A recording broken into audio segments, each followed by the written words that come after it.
सत्य वचन, अमर वचन, जीवित वचन, दिव्य वचन, सत्य वचन, अमर वचन, जीवित वचन।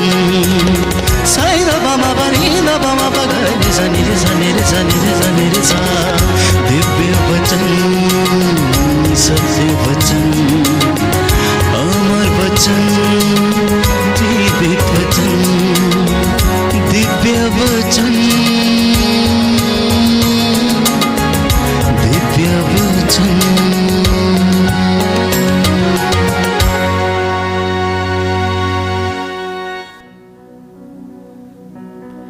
सबको जय यीशु की। प्रियजनों, आज के इस पवित्र दिन में मैं आप सभी लोगों की सलामती चाहता हूं।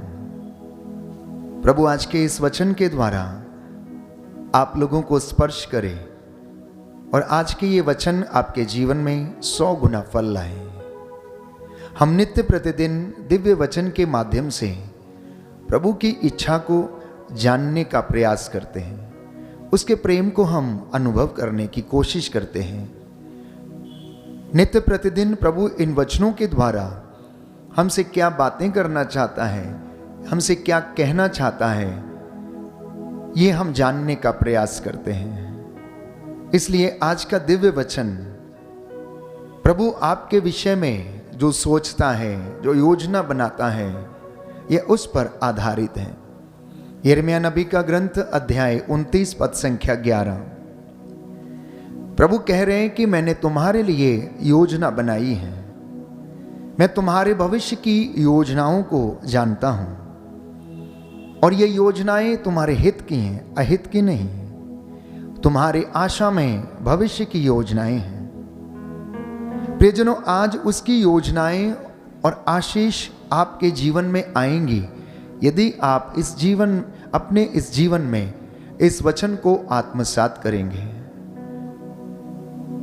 यदि हम अपने जीवन में इन वचनों को चरितार्थ करते हैं तो परमेश्वर अपनी योजना को हमारे जीवन में पूरा होने देगा। आज अधिकांशतः लोग धन के प्रेमी हैं, अधिकांश लोग भोग विलास के प्रेमी हैं,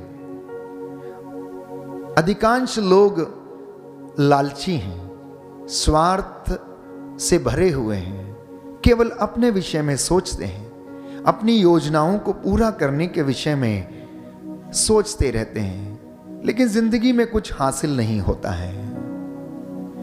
लेकिन यीशु आज कह रहे हैं कि मैंने तुम्हारे लिए योजना बनाई है और मैं तुम्हारे भविष्य की योजनाएं बनाता हूं। तुम्हारे आज या कल के लिए नहीं, परंतु आने वाले समय के लिए मैं तुम्हारे विषय में अपनी योजनाओं को निर्धारित करता हूं। मैंने कहा कि आज इंसान भोग विलास का प्रेमी है, लालच करता है, झूठ बोलता है, अनेक प्रकार की बुराइयों में फंसा रहता है। आखिर क्यों उसका जीवन इन तमाम बुराइयों में बीतता है? तो इसके विषय में बाइबल हमें बताती है। तिमोथी का दूसरा पत्र अध्याय 3 पद संख्या 1 से 3 में हम पढ़ते हैं कि हर व्यक्ति का हृदय इन सब बुराइयों में फंसा हुआ है। पाप ने लोगों को चंगुल में फंसा के रखा है और यही कारण है कि वो ईश्वर की योजनाओं को नहीं पहचान पाता। यही कारण है कि वो अपने जीवन में दुखी रहता है। यही कारण है कि वो आशीष से वंचित रहता है। आज की इस प्रातः वेला में अपने आप से पूछिए कि क्या मैं वास्तव में प्रभु के नजदीक हूं या फिर मैं संसार के मायामोह में फंसकर अपने आप को दुखी करता हूं, चिंता में रहता हूं। मेरी योजनाएं पूरी नहीं होती, मेरे काम पूरे नहीं होते और होंगे भी कैसे, क्योंकि बाइबल तो हमें बताती है, तिमोथी लिखता है कि इंसान का हृदय इन तमाम बुराइयों में फंसा हुआ है।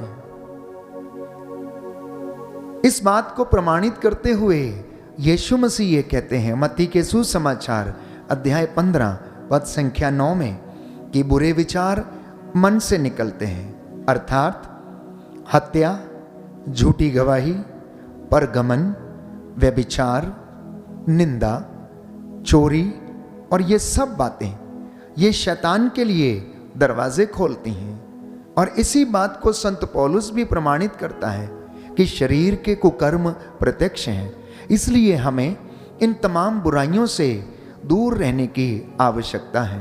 दलबंदी, ईर्ष्या, घमंड, नशा और अनेक प्रकार की ऐसी बुराइयां ये हमें जीवन में प्रगति करने नहीं देती, ये हमें जीवन में आत्मिक उन्नति करने नहीं देती। इसलिए संत पौलुस बड़ी ही सावधानी के साथ लिखता है कि आप उलझाने वाली बातों से सावधान रहें। और उलझाने वाली बात प्यारे भाइयों और बहनों, इंसान के जीवन में ईश्वर की आज्ञा का उल्लंघन है। जब इंसान पाप करता है तो यह पाप इंसान को उलझा देता है, वह उसे फंसा लेता है, अपने चंगुल में फंसाकर उसे नष्ट करने लगता है। तो जब आप यीशु के लिए अपने हृदय के द्वार को खोलते हैं तो वह आपको इन सब से शुद्ध करता है, क्योंकि जहां पर प्रभु यीशु है, जहां पर उसका वचन है, वहां पर पवित्रता है, वहां पर परमेश्वर का सामर्थ्य हमें आशीष प्रदान करता है। वह आपको ताकत देता है, विजय प्राप्त करने का सामर्थ्य देता है, शैतान से लड़ने का मसा प्रदान करता है।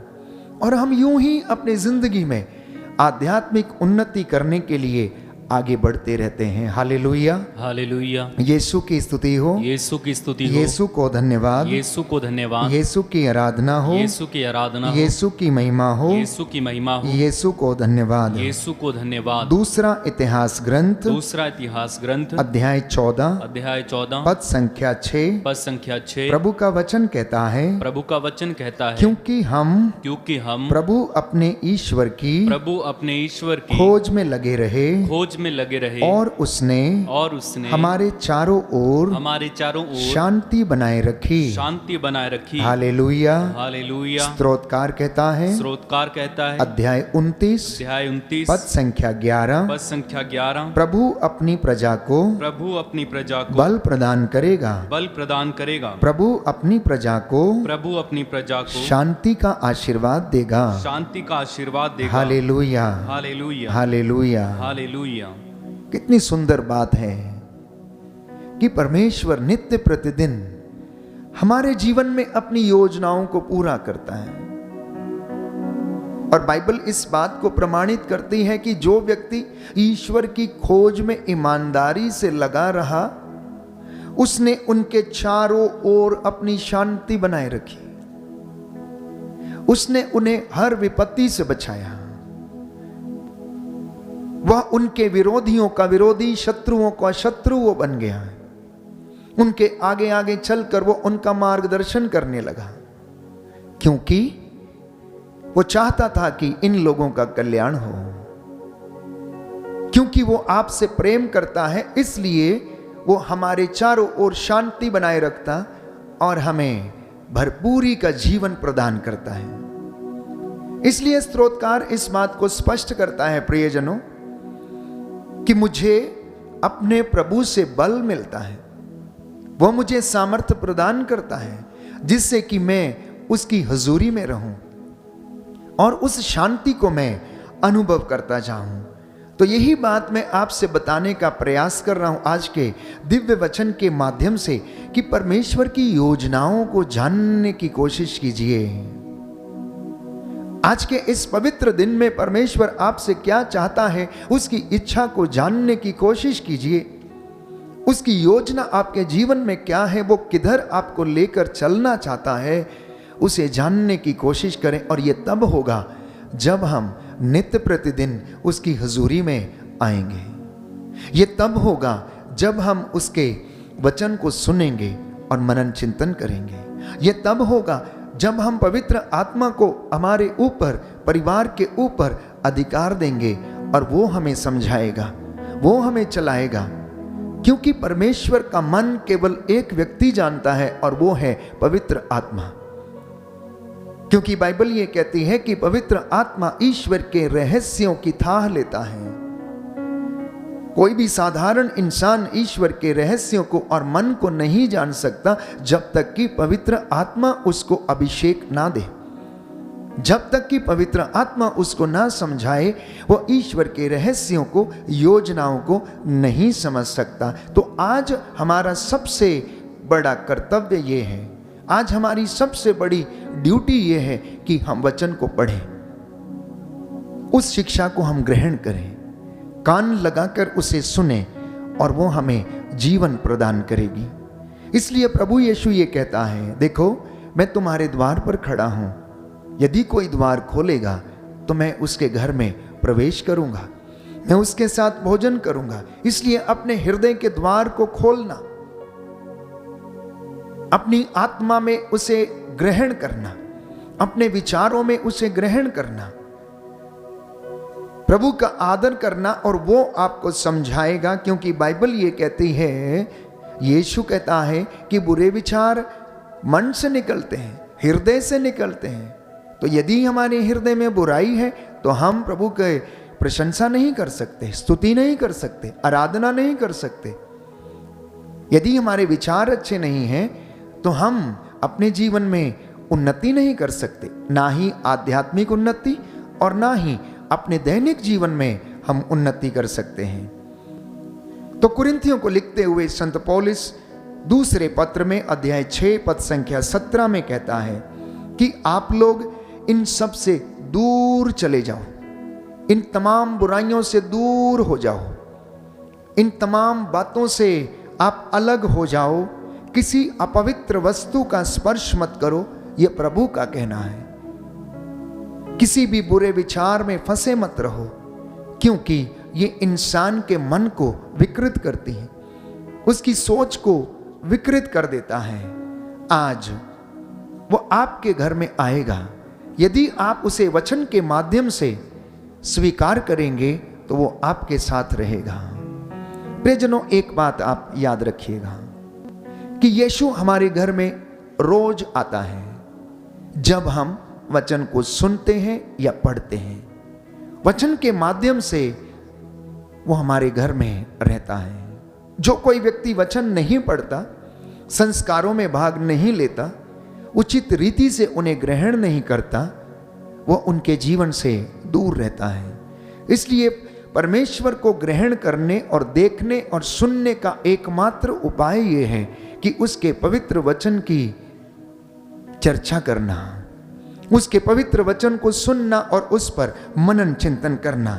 और बाइबल ये कहती है, यीशु ने कहा मत्ती का सुसमाचार अध्याय 5 पद संख्या 48 में कि आप सिद्ध हो जाएंगे जैसे पिता सिद्ध है, आप पवित्र बन जाएंगे जैसे कि पिता पवित्र हैं। Hallelujah, hallelujah. हे प्रभु यीशु, हे प्रभु यीशु, मुझे पवित्रता का वरदान दीजिए, वरदान दीजिए। आपका आदर करने की कृपा प्रदान कीजिए, कृपा प्रदान कीजिए। Hallelujah, hallelujah. हे प्रभु यीशु, हे प्रभु यीशु, आपके मार्ग रमणीय है, आपके सभी मार्ग शांतिमय है। Hallelujah, hallelujah. स्तोत्रकार कहता है, तेरी संहिता के प्रेमियों को अपार शांति मिलती है, वे कभी भी विचलित नहीं होंगे।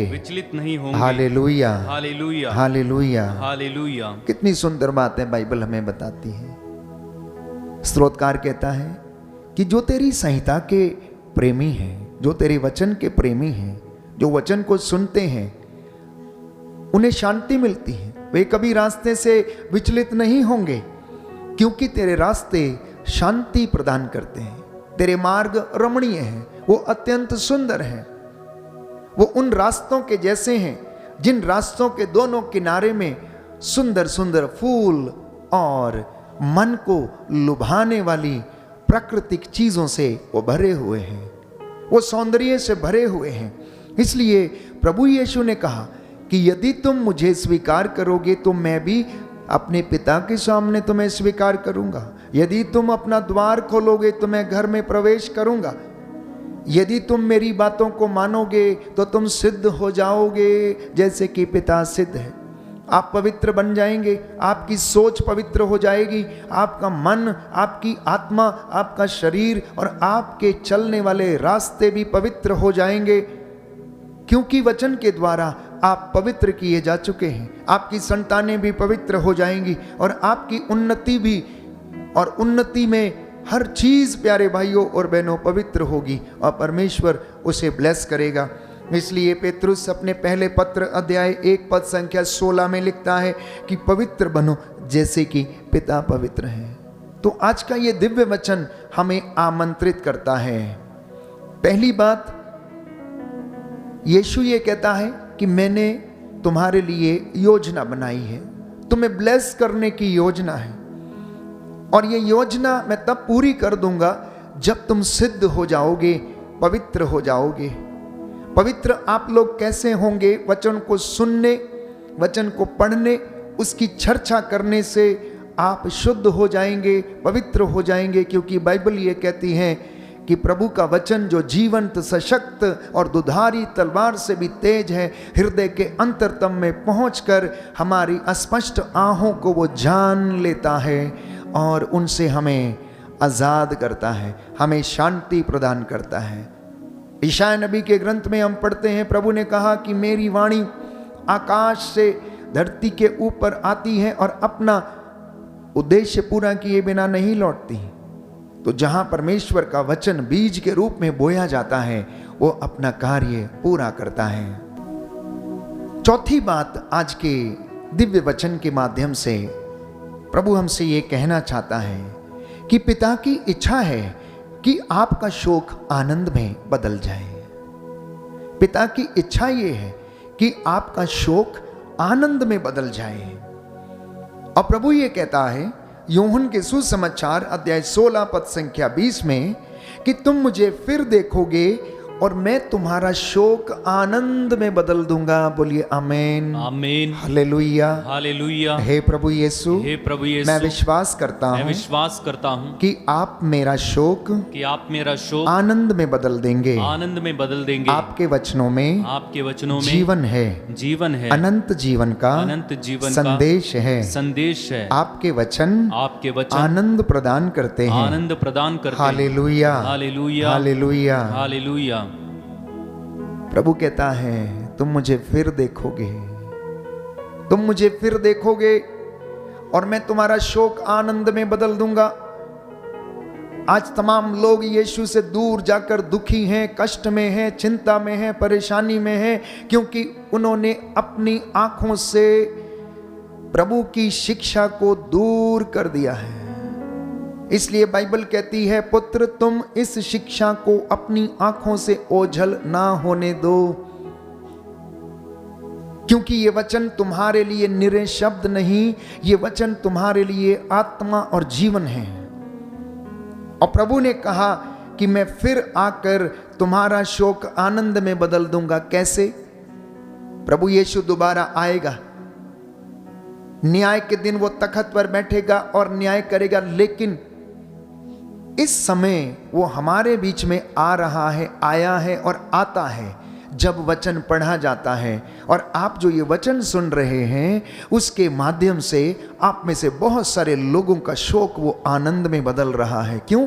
क्योंकि वो आपको ढारस दे रहा है, वो आपको चंगाई दे रहा है, वो आपको हिम्मत दे रहा है, वो आपको हौसला दे रहा है। बेटे ढारस रख, मैं तेरे साथ हूं, डर मत, मैं तेरे आगे आगे चलूंगा, मैं तेरा यहोवा परमेश्वर हूं, मैं तेरा चरवाहा हूं। तमाम बातों से प्रियजनों वो हमें हौसला देता है।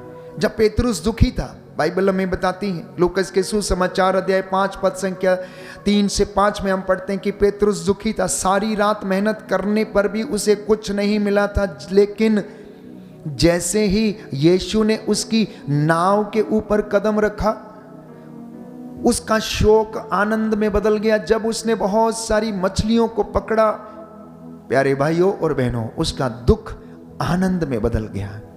वो सारी रात मेहनत करने पर भी कुछ प्राप्त नहीं कर सका था, लेकिन यीशु के एक शब्द कहने पर उसका जाल मछलियों से भर गया। वहां पर जाल एक था लेकिन नावें दो थीं।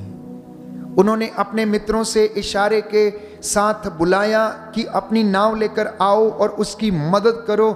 इसलिए प्यारे भाइयों और बहनों, परमेश्वर का वचन आज हमें याद दिलाता है कि मैं तुम्हें उन्नति प्रदान करूंगा, मैं तुम्हारा शोक आनंद में बदल दूंगा। आज आप में से जितने लोग दुखी हैं, हो सकता है कष्ट में हो, प्रातः की इस बेला में आप वचन सुन रहे हैं, हो सकता है किसी का बिजनेस अच्छा ना चल रहा हो सकता है कोई अपने बच्चों से दुखी हो सकता है कोई रिश्तेदारों से दुखी हो सकता है कोई अपने अधिकारी से दुखी हो, घर में चिंता है, इंस्टॉलमेंट भरने के लिए पैसा नहीं है, हृदय दुख में है, कष्ट में है, अनेक प्रकार की चिंताएं हैं। तो प्रभु ये कहता है, ढारस रख, हिम्मत रख, मैं तेरे साथ हूं, मैं तेरा ईश्वर हूं, मैं तेरी जरूरतों को पूरा करूंगा। क्योंकि संत पौलुस ये कहता है कुरिन्थियों के दूसरे पत्र अध्याय 8 पद संख्या 9 में कि यीशु मसीह धनी था और वह निर्धनता को उसने स्वीकार किया ताकि आप लोग धनी बन जाएं। बोलिए आमीन, आमीन, हालेलुया, हालेलुया, हालेलुया, हालेलुया। हे प्रभु यीशु, हे प्रभु यीशु, मैं विश्वास करता हूँ मैं विश्वास कि करता हूँ आप धनी थे, कि आप धनी थे, आप धनी थे, आप धनी थे, लेकिन आप मेरे लिए निर्धन बन गए, निर्धन बन गए, जिससे कि मैं धनी बन जाऊं। मैं धनी बन जाऊं। Hallelujah, hallelujah, hallelujah, hallelujah. प्रियजनों, आज आप धनी बनेंगे, आज आपको वो उन्नति प्रदान करेगा, बशर्ते कि आप उसकी आज्ञा का पालन करें, उसकी योजना और इच्छा को समझें, उसकी योजना को अपने जीवन में लागू करने के लिए उसे अधिकार दे दें।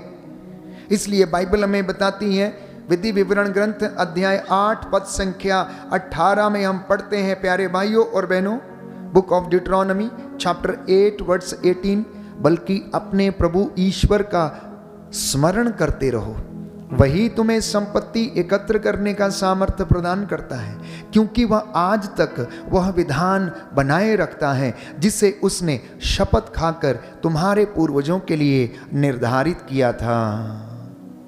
कहता है कि जो शपथ मैंने तुम्हारे पूर्वजों से खाई थी, जो वादे मैंने उनके साथ किए थे, जब तक मैं उसे पूरा ना कर दूं तब तक मैं ऐसा ही करता रहूंगा। क्योंकि यदि कोई धनी बनता है तो वो ईश्वर के आशीर्वाद से धनी बनता है। प्रियजनों, इसलिए प्रभु का वचन कहता है, तुम अपनी बुद्धि पर भरोसा मत करो, तुम अपनी संपत्ति पर भरोसा मत करो, परंतु परमेश्वर के वचन पर भरोसा करो। तो आज के इस पवित्र दिन में दिव्य वचन के माध्यम से मैं प्रभु की ओर से आपको कुछ कहना चाहता हूं कि आप प्रभु से कहें कि हे प्रभु, आज मैं अपने पूरे परिवार के साथ आपकी सेवा करूंगा। और प्रभु की सेवा, प्यारे भाइयों और बहनों, वचन को सुनने, सुनाने और पढ़ने और उसकी चर्चा करने से की जा सकती है। प्रभु की सेवा उसके मंदिर की सीढ़ियों की देखभाल करने से की जा सकती है। प्रभु की सेवा जितने भी निचले तबके के लोग हैं, जो गरीब हैं, शोषित हैं, उनकी सेवा करने से प्रभु की सेवा की जा सकती है। कमाई का दशमांश प्रभु के मंदिर की शोभा बढ़ाने के लिए अर्पित करके प्रभु की सेवा की जा सकती है। सेवकाई का हिस्सा बनके परमेश्वर की सेवा की जा सकती है। और प्रभु से वादे करके कि मैं प्रभु तेरे वचन पर चलूंगा, आप मेरे घर में रह जाइए, मेरे बच्चों को उन्नति प्रदान कीजिए, आज मेरे दफ्तर में मेरे साथ चलिए, प्रभु मेरी यात्रा में मेरे साथ रहिए। क्योंकि वो परमेश्वर जो अगम्य है, वो परमेश्वर जो आदि और अंत है, वो परमेश्वर जो सब जगह रहता है, वो परमेश्वर जो सर्वशक्तिमान है, जिसकी आंखें सब कुछ देखती हैं, वो मुझे और आपको उन्नति प्रदान करेगा। आज के इस पवित्र दिन में प्रियजनों, ये वचन आपके जीवन में 100 गुना, 60 गुना और 70 गुना फल लाए। जितने भी लोग बीमार हैं, मैं आप सबके लिए प्रार्थना करूंगा। जो निराश हैं, आप निराश मत होइए, प्रभु को समर्पित हो जाइए। जब आप घर से बाहर निकलते हैं तो परमेश्वर से कहिए कि प्रभु हमारे साथ रहने की कृपा कर, मार्ग में मेरा पथ प्रदर्शन करने की कृपा कर, मेरे बच्चों को अच्छी बुद्धि और ज्ञान से भर दे, क्योंकि बाइबल कहती है कि ज्ञान की शुरुआत परमेश्वर से होती है। इसलिए मनुष्य के लिए निहायत ही आवश्यक है कि वह नित्य प्रतिदिन परमेश्वर की महिमा करे और परमेश्वर आप लोगों को आशीष प्रदान करे। आप इस वक्त जहां कहीं भी हैं, कुछ क्षणों के लिए आप घुटना टेकें, खड़े हो सकते हैं तो खड़े रहें, हाथों को जोड़ें, आज का दिन प्रभु को समर्पित करें। मैं प्रभु का दास इस वक्त आप सबके लिए प्रार्थना करता हूं। प्रभु आपको आशीष और पवित्र आत्मा की आशीष और अभिषेक प्रदान करें। सर्वशक्तिमान शाश्वत दयालु पिता ईश्वर, मैं विश्वास करता हूं कि आपने मेरे लिए और अपने बच्चों के लिए योजनाएं बनाई हैं। ये योजनाएं हमारे जीवन में अपनी मर्जी के मुताबिक पूरी हो जाने दे। हे प्रभु, आज जितने भी लोग ऑनलाइन इस वचन को सुनते हैं, इनके जीवन में आशीष आ जाए, इनके खेत खलियानों में, दफ्तरों में, इनके कामकाज में तेरी रूह का मसा छाए और तू अपने दास की वाणी को सच प्रमाणित कर। मैं ये निवेदन करता हूँ, तेरे स्वर्गदूत हमारी अगुवाई करें, मार्ग में आते जाते समय हमें संभालें और तू अपने वचनों को हमारे जीवन में पूरा हो जाने दे कि तू अपने दूतों को आदेश देगा जिससे कि वह हमें गिरने पर अपने हाथों में उठा लेंगे, जिससे कि गिरने पर हमारे पैरों को पत्थर से चोट ना लगे। हे पिता परमेश्वर, तू आग की दीवार बनकर हमारी रक्षा करेगा। इस वचन को हमारे जीवन में पूरा हो जाने दे।